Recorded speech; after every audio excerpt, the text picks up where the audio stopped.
우리 하나님 말씀 데살로니가전서 5장 12절에서 28절까지 말씀입니다. 매일 성경은 토요일 본문으로 보도록 합니다. 내일 본문 보겠습니다. 데살로니가전서 5장 12절에서 28절까지 말씀 번갈아 가면서 읽도록 합니다. 제가 먼저 읽겠습니다. 형제들아, 우리가 너희에게 구하노니 너희 가운데서 수고하고 주 안에서 너희를 다스리며 권하는 자들을 너희가 알고 그들의 역사로 말미암아 사랑 안에서 가장 귀히 여기며 너희끼리 화목하라. 또 형제들아, 너희를 권면하노니 게으른 자들 권계하며 마음이 약한 자들 격려하고 힘이 없는 자들 붙들어주며 모든 사람에게 오래 참으라. 삼가 누가 누구에게든지 악으로 악을 갚게 말게 하고 서로 대하든지 모든 사람을 대하든지 항상 선을 따르라. 항상 기뻐하라. 쉬지 말고 기도하라. 범사에 감사하라. 이것이 그리스도 예수 안에서 너희를 향하신 하나님의 뜻이니라. 성령을 소멸하지 말며 예언을 멸시하지 말고 범사에 헤아려 좋은 것을 취하고 악은 어떤 모양이라도 버리라. 평강의 하나님이 친히 너희를 온전히 거룩하게 하시고 또 너희의 온 영과 혼과 몸이 우리 주 예수 그리스도께서 강림하실 때에 흠없게 보존되기를 원하노라. 너희를 부르신 이는 미쁘시니 그가 또한 이루시리라. 형제들아, 우리를 위하여 기도하라. 거룩하게 입맞춤으로 모든 형제에게 문안하라. 내가 주를 힘입어 너희를 명하노니 모든 형제에게 이 편지를 읽어주라. 28절 함께 읽습니다. 우리 주 예수 그리스도의 은혜가 너희에게 있을지어다. 아멘. 우리 기독교 신앙은 관계입니다. 하나님께서 출애굽한 이스라엘 백성들과 시내산에서 언약을 체결하죠. 그 언약의 핵심, 시내산 언약의 핵심이 무엇입니까? 제가 주일날 가르쳐줬는데 다시 한번, 시내산 언약의 핵심이 무엇입니까? 나는 너희 하나님이 되고 너희는 내 백성이 된다. 이게 시내산 언약의 핵심입니다. 언약을 체결하신 하나님은 이스라엘 백성들에게 십계명을 통해서 하나님의 백성으로 산다라는 것이 무엇인지를 알려주십니다. 하나님 백성으로 산다는 것은 이렇게 사는 거야 라고 알려주는 게 십계명입니다. 십계명은 10가지 계명을 아주 압축하면 이렇게 설명할 수 있습니다. 두 개의 관계라고 말할 수 있습니다. 이 두 개의 관계를 어떻게 맺고 살 것인가? 십계명에 대한 내용들입니다. 그 두 개의 관계란 하나님과 어떤 관계를 맺을 것인가, 그리고 사람과 어떤 관계를 맺을 것인가. 이게 십계명의 내용입니다. 우리는 하나님과의 관계에 대해서는 굉장히 중요하게 여기지만 사람과의 관계에 대해서는 좀 소홀히 여기는 경우가 있습니다. 그 성도님들 신앙생활하는 것을 유심히 보게 되면 하나님과의 깊은 관계를 맺어가기 위한 노력들은 나름대로 하고 있지만 사람들과 바른 관계를 맺어가기 위한 노력은 좀 소홀히 하는 경향이 있습니다. 하나님과 바른 관계를 잘 설명해 준 단어가 이 거룩, 구별됨이라면 사람들과의 관계를 잘 설명해 준 단어는 화평입니다. 우리는 우리의 신앙 모습에 대해서 끊임없이 돌아보고 또 돌아봐야 됩니다. 난 하나님 앞에 구별되었는가, 거룩한가, 그리고 나는 사람들과 화평한가. 이 부분을 돌아보면서 신앙생활 하셔야 됩니다. 자, 오늘 본문은 데살로니가전서의 마지막 부분입니다. 데살로니가전서 이 4장과 5장은 종말에 대한 이야기입니다. 그래서 오늘 본문에 우리가 잘 아는 말씀이 나오죠. 항상 기뻐하라, 범사에 감사하라, 쉬지 말고 기도하라, 이런 내용이 있는데 이런 내용들이 종말과 관련된 내용이라는 것을 잊어버린 채 그냥 이 말이만 생각하는데, 이 데살로니가전서 4장과 5장은 종말에 어떻게 살아갈 것인가에 대한 이야기라는 것을 염두에 두면서 오늘 본문을 보셨으면 합니다. 오늘 본문은 데살로니가전서의 마지막 부분인데 이 마지막 부분답게 성도들에게 마지막으로 권면하는 내용으로 마무리를 하고 있습니다. 그런데 그 마지막으로 권면하는 내용이 무엇입니까? 균형 잡힌 신앙, 올바른 신앙에 대한 권면입니다. 이게 종말에 어떻게 우리 살아가야 될 것인가? 바울은 간단하게 말합니다. 균형 잡힌 신앙, 올바른 신앙을 가져라, 이렇게 얘기를 하고 있습니다. 이 데살로니가 교회의 가장 큰 특징이 교회가 생긴 지 얼마 되지 않아서 모진 박해가 있었다는 겁니다. 모진 박해와 핍박은 하나님과의 관계를 깊이 있게 만들어 갑니다. 그러나 모진 박해와 핍박은 하나님과의 관계를 깊이 있게 만들어갈 수 있는 그런 장점은 있지만 상대적으로 신앙의 또 하나의 큰 축인 이 사람들과의 화목의 관계에 대해서는 좀 소홀히 하게 만들 수 있습니다. 핍박이 심하다 보니 성도들이 하나님께 매달리면서 기도에 집중하게 되겠죠. 이 핍박을 이겨내게 해달라고 말입니다. 그래서 이렇게 하나님과 관계는 깊어져 갈 수 있게 되죠. 반면에 사람들과 더불어 사역하고 더불어 살아가는 것에 대해서는 깊이 있게 생각하지 않을 수 있습니다. 자, 이러한 현상은 우리 한국 기독교 여러 교단들을 보게 되면 분명하게 드러납니다. 우리 기독교는 많은 교단들이 있지 않습니까? 그 교단들은 이제 좀 더 보수적인 교단들도 있고 조금 보수적이지 않는 진보적인 그런 성향의 교단들도 있습니다. 보수적인 색깔을 갖고 있는 교단일수록 뭘 강조하냐면 하나님과의 관계, 그 초월성이라고 합니다. 신학적인 용어로 초월성을 굉장히 강조합니다.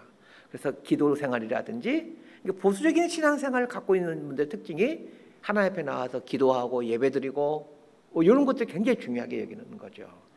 조금 진보적인 교단에서는 뭘 강조하냐면 내재성이라고 그러는데 어떤 사람들과의 관계, 정의 이런 것들을 굉장히 또 중요하게 여기게 됩니다. 그런데 보수적인 색깔을 갖고 있는 교단일수록 재미있는 것은 많은 분열이 생긴다는 겁니다. 즉 화목함과 반대되는 성향을 갖는다는 거예요. 나하고 조금만 틀리면 거부해버립니다. 이게 개인적인 신앙도 마찬가지입니다. 굉장히 보수적인 신앙관을 갖고 있는 사람들, 하나님과의 관계를 굉장히 중요하게 생각하는 사람들은 조금만 틀리다가 하면 거부해버립니다. 사람을 포용할 줄 모릅니다. 나랑 성향이 다른 신앙관을 가진 사람을 포용할 줄 못합니다. 온전한 신앙을 갖고자 하는 그리스도인들은 교회 안에서 성도와 어떤 관계를 맺고 살아가야 되는지에 대해서 배워야 됩니다. 자, 오늘 본문 12절과 13절 말씀 함께 읽도록 하겠습니다. 시작.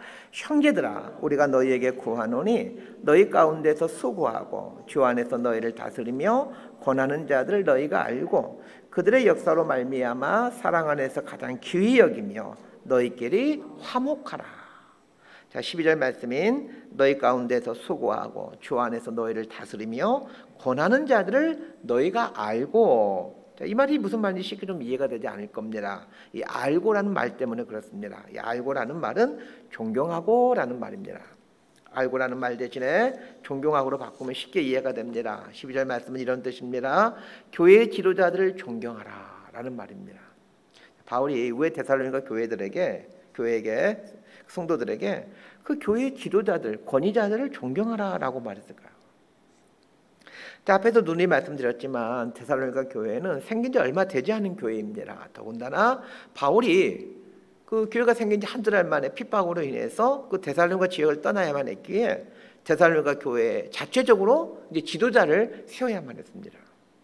자, 그렇다면 그 교회 지도자들이란 예수 믿은 지 얼마 되지 않은 사람들이라는 것을 금방 알 수 있겠죠. 바울이 데살로니가 지역에 가서 복음을 전하고 한두 달 만에 핍박이 심해가지고 단지고 피신하게 됩니다. 그럼 거기에 예수 믿는 사람들만 지금 남아있는 거예요. 그럼 거기서 지금 누군가는 지도자를 세워야 될 것 아니겠습니까? 자, 바울이 데살로니가 전서를 이제 고린도로 와서 쓰게 되는데 이 데살로니가 전서를 쓰고 있을 당시는 데살로니가 교회가 생긴 지 아무리 길어야 한 1년 정도밖에 되지 않는 그런 상황이라는 것을 염두에 두면서 본문을 보셔야 됩니다. 그렇다면 데살로니가 교회 지도자들은 어떤 사람들이겠습니까? 예수 믿은 지 아무리 오래되었어도 1년 이상 되지 않는 분들이 교회 지도자로 지금 서 있는 것입니다. 자, 그러면은 초신자들이 지금 교회 리더십으로 활동하고 있는데 초신자가 교회 리더십이 된 것에 대해서 적지 않은 성도님들은 어떻게 생각하겠습니까? 저 사람이나 나나 신앙 경력 거의 비슷한데 누구는 지도자고 누구는 평신도이고 도끼인 객끼이죠. 그렇게 생각을 하겠죠. 이런 불만이 생겼던 모양입니다.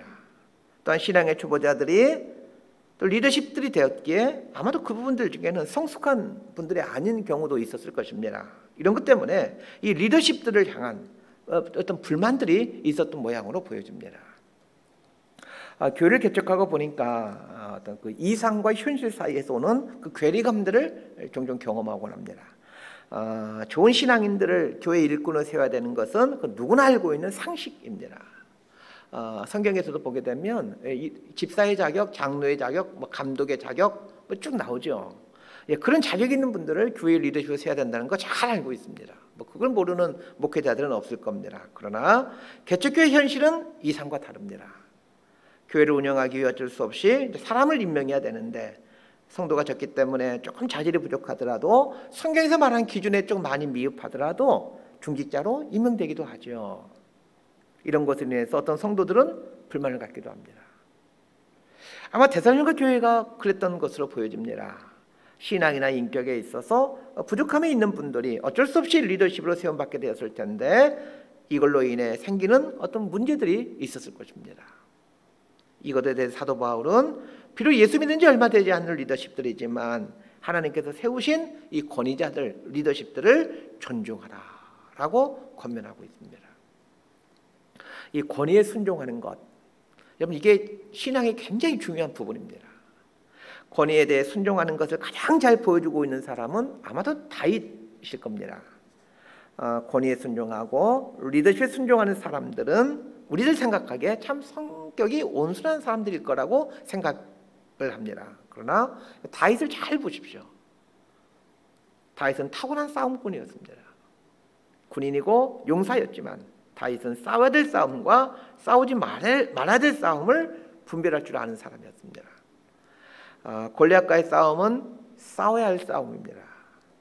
그렇게 다윗은 객관적으로 승산이 없을 것 같은 싸움이었지만 골리앗과 맞서서 결국은 승리하죠. 반면에 사울 왕과는 싸우지 말아야 될 싸움입니다.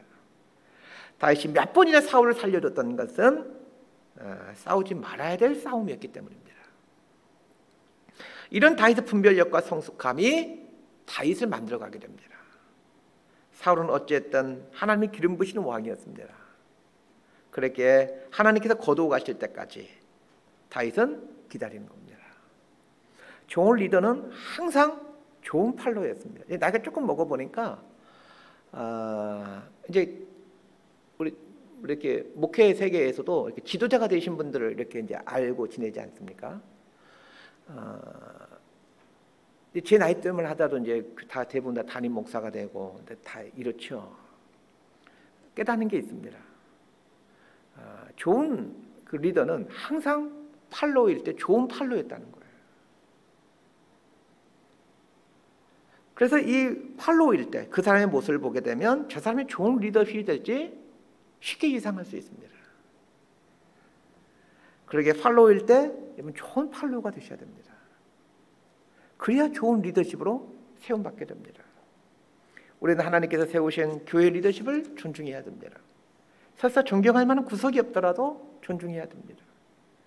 하나님이 세우시는 리더십들을 존경해가는 훈련이 온전하고 건강한 신앙을 갖는데 아주 중요한 한 축이 됩니다. 오늘 본문에서 첫 번째가 이 권위자와의 관계에서 어떤 관계를 맺어야 될 것인가에 따르면 두 번째 관계는 성도들과의 관계입니다. 성도끼리는 화목해야 됩니다. 이 화목이라는 헬라어는 에이레네라는 말인데 이 말 뜻은 전쟁이 없다, 하나가 되다, 다시 하나가 되다라는 뜻입니다. 화목한다라는 말에는 끊임없이 하나가 되기 위해서 애써야 된다라는 그런 의미가 담겨져 있습니다. 이 에이레네라는 말들 중에 다시 하나가 되다라는 의미가 있는데 전 이 의미가 참 좋습니다.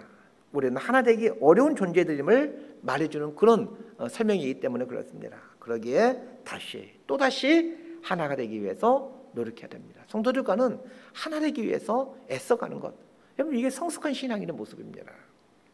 자, 세 번째 관계는 믿음이 연약한 자들과의 어떤 관계를 맺을 것인가입니다. 자, 14절 말씀 함께 읽도록 합니다. 시작. 또 너희 형제들아 너희를 권면하노니 게으른 자들을 권계하며 마음이 약한 자들을 격려하고 힘이 없는 자들을 붙들어주며 모든 사람에게 오래 참으라. 믿음이 약하고 성숙하지 못한 사람들에게는 어떻게 해야 되느냐는 거예요. 이 공동체라는 것은, 교회 공동체에는 믿음이 참 출중하신 분도 있고 좀 믿음이 연약하신 분들도 있습니다. 그 믿음이 연약하신 분들, 이런 분들을 어떻게 해야 되느냐는 거예요. 오늘 본문을 보니까 권계하라라고 나와 있습니다. 이 권계한다라는 말 뜻은 온유하게 책망한다라는 뜻입니다. 게으른 사람들에게는 책망을 해야 되는데 온유하게 책망해야 됩니다. 그러나 요즘에 현대인들은 아예 책망을 하려고 하지 않습니다. 괜히 불편한 관계를 맺고 싶지 않기 때문입니다. 우리 교회 안에서 그렇지 않습니까? 이렇게 책망이 사라졌습니다. 사실 교회 안에서 우리나라의 치리가 사라진 지는 오래됐습니다. 우리 형의 헌법을 보게 되면 권징, 징계, 이 치리 부분이 있습니다. 이렇게 행하는 교회는 아마 제가 봤을 때 거의 없을 겁니다. 지금 본 적이 없습니다. 교회에서 이런 권징하고 징계하고 이런 교회 본 적이 있습니까? 헌법은 분명히 하라고 나와 있음에도 불구하고 하지 않습니다. 그건 성도와의 개인과도 마찬가지거든요. 우리 안에서도 얼마든지 좀 게으르고 공동체의 덕을 훼손하고 권계해야 되는데 하지를 않습니다. 이거는 결코 바람직한 일이 아닙니다. 내버려 두는 것은 무관심입니다. 무관심은 교회 공동체를 허무는 아주 무서운 독소입니다. 이 목회의 핵심은 사람을 만들어가는 것입니다. 교회 일을 하는 것이 핵심이 아니라 사람을 만들어가는 것이 목회의 핵심입니다. 제 안에 늘 갈등이 되는 것이 있는데 이런 것들입니다.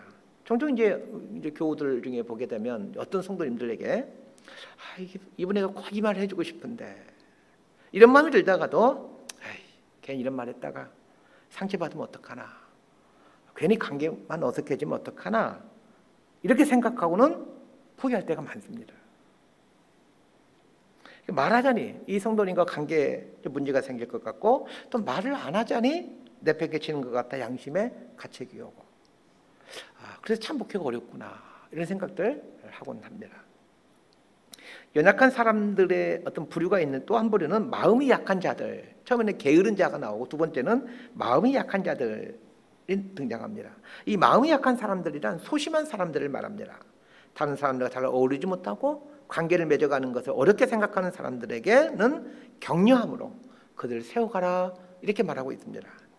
연약한 사람들 또 한 부류는 힘이 없는 자들입니다. 이 사람들은 모든 영역에서 무력한 사람들입니다. 신앙적이든 경제적이든 정신적이든 그 무력한 사람들이 있죠. 이 사람들은 어떻게 해야 될까요? 붙들어줘라, 이렇게 말하고 있습니다. 붙들어준다는 것은 도와준다라는 말이기도 하면서 그 사람 앞에 서서 방패막이가 되어준다라는 뜻이기도 합니다. 외부 공격으로부터 지켜내주기 위해 그들 앞에 서 있어줘야 된다라는 얘기입니다. 경제적으로 무력한 사람들에게는 앞에 서서 경제적인 부분에서 도와주고, 정신적으로 무력한 사람들에게는 그 사람 앞에 서서 다른 사람의 공격과 비난에 맞서줘야 합니다. 이외에도 모든 사람들에 대해 오래 참으라, 이렇게 바울은 얘기하고 있습니다. 오래 참는다라는 말은 기다려준다라는 말입니다. 자, 이렇게 살아가는 사람이 성숙한 그리스도인이라는 거예요. 그리고 이런 삶이 이 종말 신앙을 갖고 살아가는 사람의 신자의 모습이라는 것입니다. 자, 우리는 하나님과의 관계에 신경을 쓰는 것만큼 사람들과의 관계에서 사람의 상태에 따라 유연성 있게 관계를 맺어가야 됩니다. 여러분, 이런 게 신앙입니다. 그런데 사람들은 이런 걸 신앙의 영역을 생각하지 않는다는 거예요. 보통 기독교인들이 신앙을 어떻게 생각합니까? 늘 하나님과의 관계에서만 신앙을 이해하려고 합니다. 근데 그게 아닌데, 사람들과의 관계에서 화목하게 지내는 사람을 우리는 보통 어떻게 생각하냐면 좋은 사람, 편안한 사람, 성격이 좋은 사람, 이렇게 얘기하지 신앙이 좋은 사람 이렇게 말하지 않습니다. 이러다 보니 적지 않은 그리스도인들이 사람과의 관계에 문제가 있는 것을 성격 탓으로 돌리지 신앙 탓으로 돌리지 않는다는 것입니다. 저 사람이 신앙에 문제가 있어서 저런 거야, 이렇게 생각하지 않고 저 사람 성격에 좀 문제가 있어, 이렇게 얘기한다는 겁니다. 그렇지 않습니다. 이 관계에 문제가 있다는 것은 사실 신앙에 문제가 있다는 거예요. 신앙이 균형 잡히지 않았다는 거예요. 15절부터 18절까지 말씀 함께 보도록 하겠습니다. 시작. 삼가 누가 누구에게든지 악으로 악을 갚게 하지 말고 서로 대하든지 모든 사람을 대하든지 항상 선을 따르라. 항상 기뻐하라. 쉬지 말고 기도하라. 범사에 감사하라. 이것이 그리스도 예수 안에서 너희를 향하신 하나님의 뜻이니라. 자, 우리가 잘 아는 말씀이죠. 항상 기뻐하라. 쉬지 말고 기도하라. 범사에 감사하라. 자, 그런데 이 말씀은 15절에 나오는 항상 선을 따르라 라는 이 말씀과 연결되어 있습니다.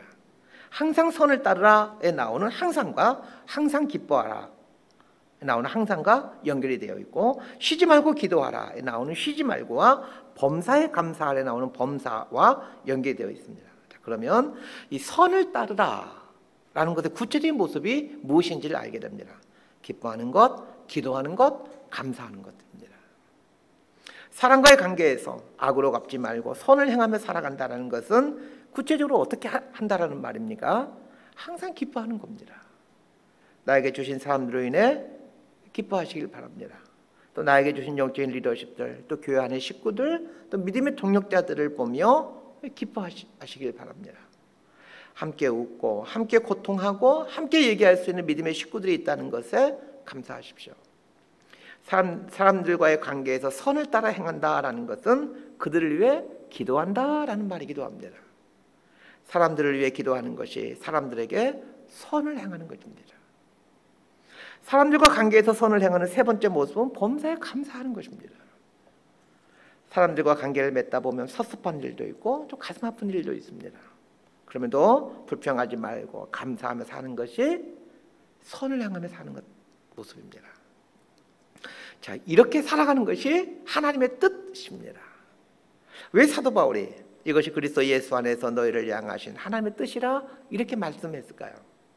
적지 않은 사람들이 하나님과의 관계 개선을 위해서 노력하는 것만이 하나님의 기뻐하는 뜻이다라고 생각하고 있기 때문입니다. 이 생각을 교정시켜주기 위해서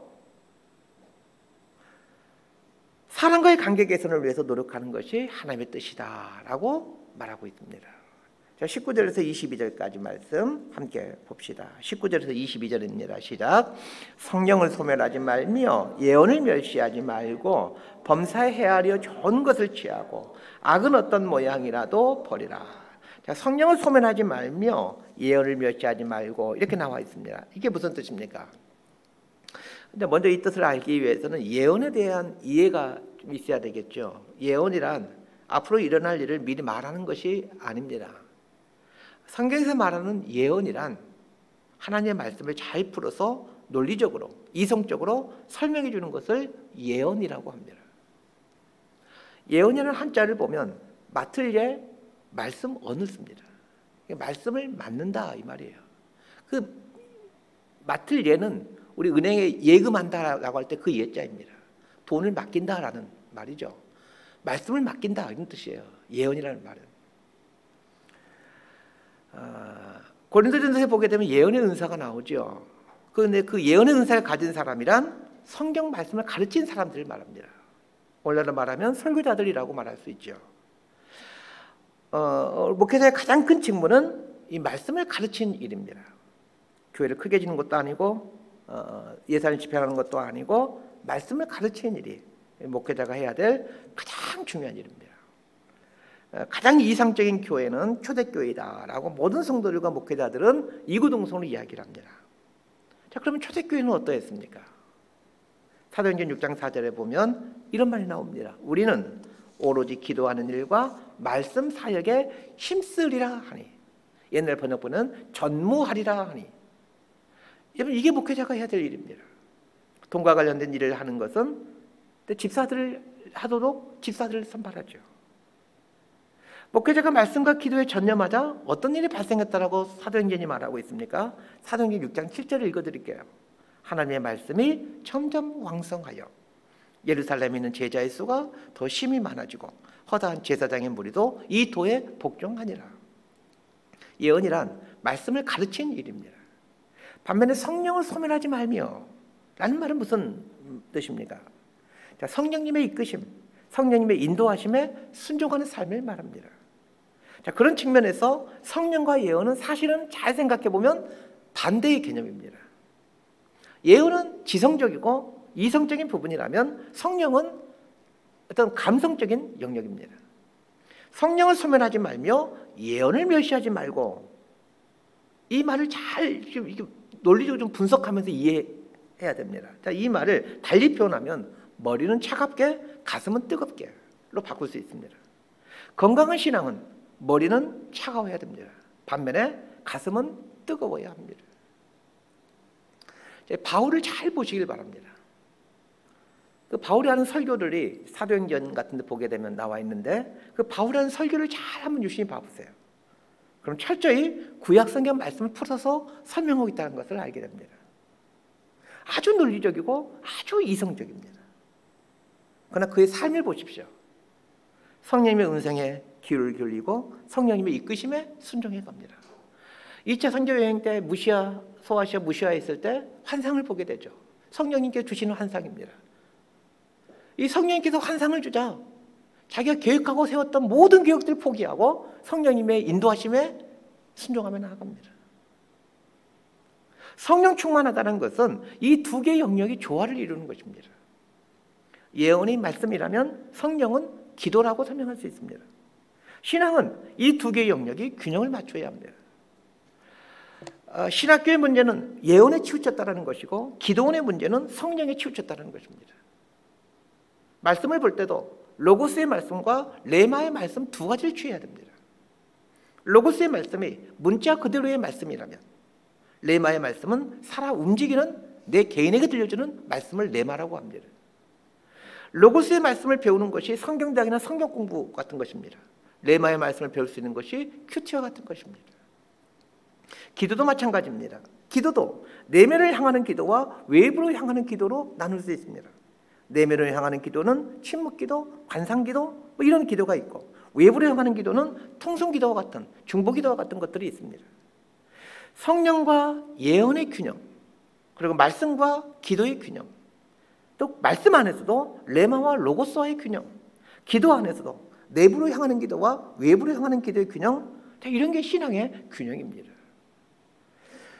종말의 생활 방식, 오늘 설교 제목이 매일 성경 보니까 종말의 생활 방식이 나와 있는데, 이 종말의 건강한 신자의 생활 방식, 신앙 방식이 이런 거라는 겁니다.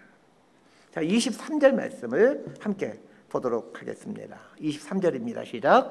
평강의 하나님이 친히 너희를 온전히 거룩하게 하시고 또 너희의 온 영과 혼과 몸이 우리 주 예수 그리스도께서 강림하실 때에 흠없게 보존되기를 원하노라. 성령과 예언의 균형을 맞추며 살아가는 신앙생활이, 자, 우리를 어떻게 한다라고 말하고 있습니까? 온전히 거룩하게 한다라고 말하고 있습니다. 그리고 흠없게 한다 이렇게 말하고 있습니다. 온전, 흠없음, 자, 이것이 우리가 추구해야 될 신앙의 모습입니다. 온전, 흠없음이라는 말은 한쪽으로 치우치지 않았다는 말입니다. 말씀 정리합니다. 바울이 데살로니가 성도들에게 마지막으로 권면하고 있는 내용은 신앙의 균형이었습니다. 그리스도인이 된 다음에 우리가 추구해야 될 것은 신앙의 균형입니다. 예수 믿은 다음에 우리가 해야 될 것은 균형 있게 신앙생활을 하는 것입니다. 신앙은 하나님과의 관계이며 동시에 사람과의 관계입니다. 그래서 바른 관계를 맺어가기 위해서 늘 기도하고 애써야 합니다. 건강한 신앙은 성령과 예언을 동시에 추구합니다. 이런 건강하고 균형 잡힌 신앙이 하나님 앞에 온전하고 흠없는 신앙입니다. 이런 그리스도인으로 또 이런 교회로 서갈 수 있게 되기를 진심으로 소망하고 축복합니다. 기도하겠습니다. 하나님 아버지, 하나님과 깊은 사귐만을 추구하며